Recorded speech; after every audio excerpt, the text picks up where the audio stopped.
और आज मैं आपको एक चीज़ बताना चाहता हूँ। आज का मैं एक टॉपिक ले रहा हूँ। टॉपिक बताना चाह रहा हूँ मैं आपको। टॉपिक का नाम है preservation of fruits and vegetables. यानी कि फ्रूट्स और वेजिटेबल्स को हम कैसे प्रिजर्व कर सकते हैं। प्रिजर्व का मतलब हो गया कि लॉन्ग टाइम के लिए यूज़ कर सके कोई चीज़ को, उसको बोला प्रिजर्व। यानी कि फ्यूचर के लिए, लॉन्ग टाइम के लिए यूज़ करना किसी भी चीज़ को, उसको बोलते preserve. India is endowed with varied climatic conditions ranging from tropical and subtropical in plains to temperate in mountainous terrains, which help in producing more than 90 types of fruits and vegetables individually.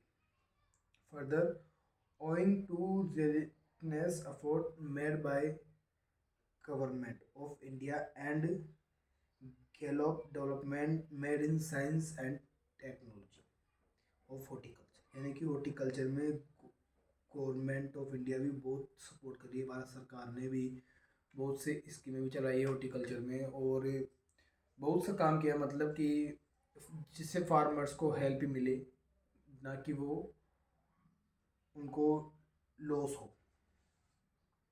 India has now emerged as the second largest producer of fruits and vegetables after China।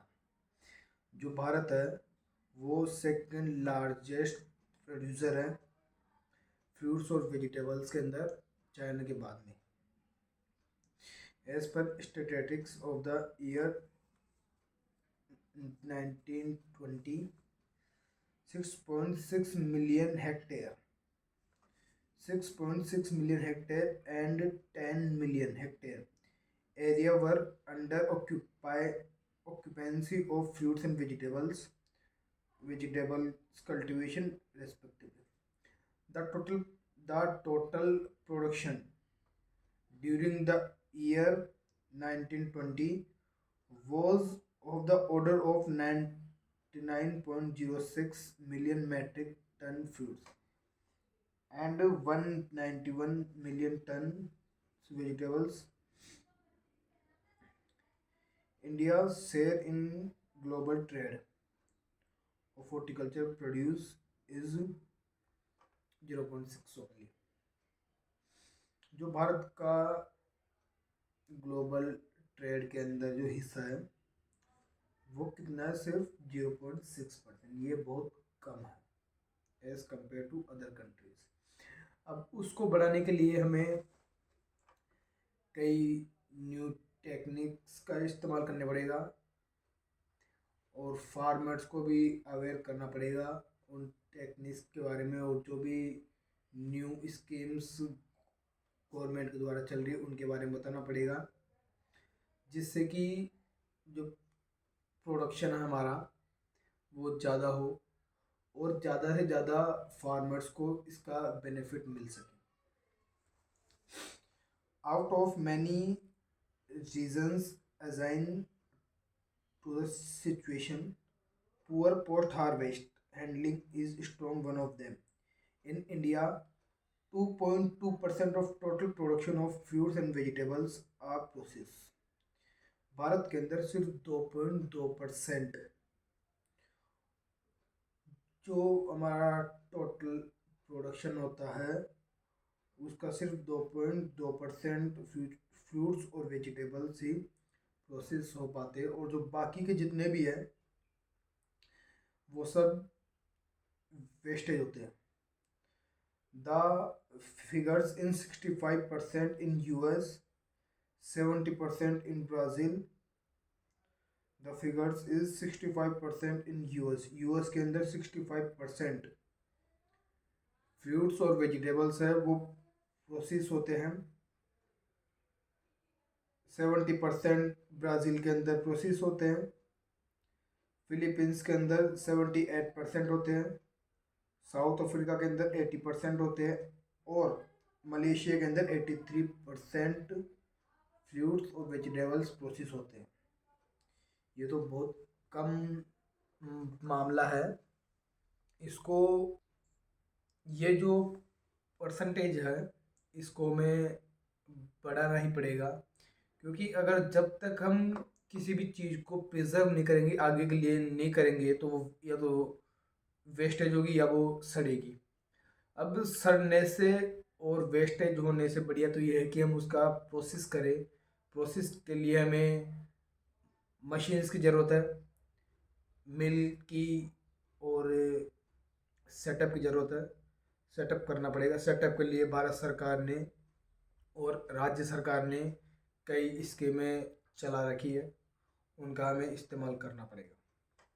आगे देखते हैं। The extent of value addition is only 7%. The extent of value addition is only 7% in India as against 23%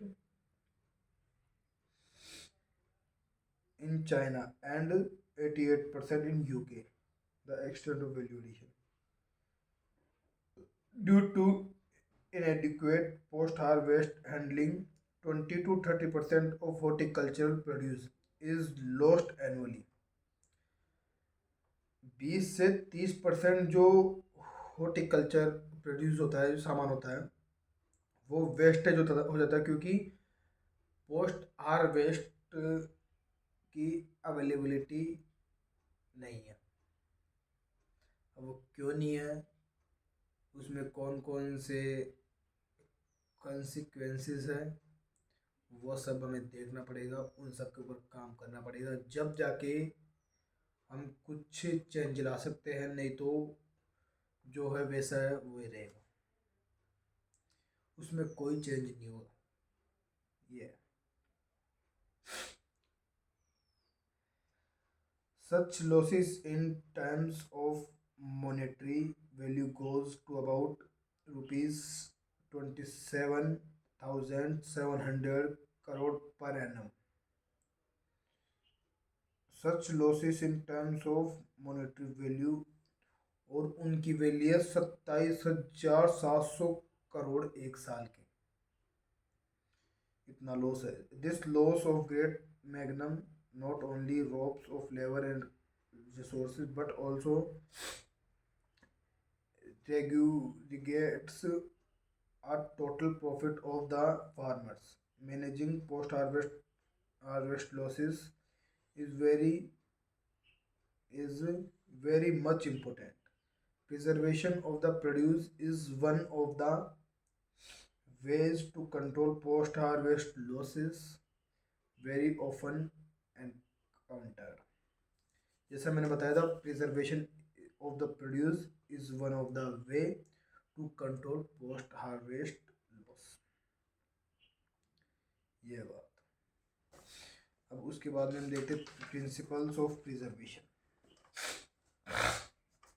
preservation is defined as the technique of extending storage life of the produce without deterioration in edible quality for its future use. It is based on minimizing damage by spoilage causing agents. The broad principle involved in preservation of spoilage of horticulture produce are as under. पहला है preservation और delay of microbial decomposition by keeping out microorganisms, by removing microorganisms, by hindering the growth of microorganisms, by killing microorganisms. Second है preservation or delay of self decomposition of fuel. अब इसके बाद में हम बात करेंगे कैसे प्रिजर्वेशन और डिले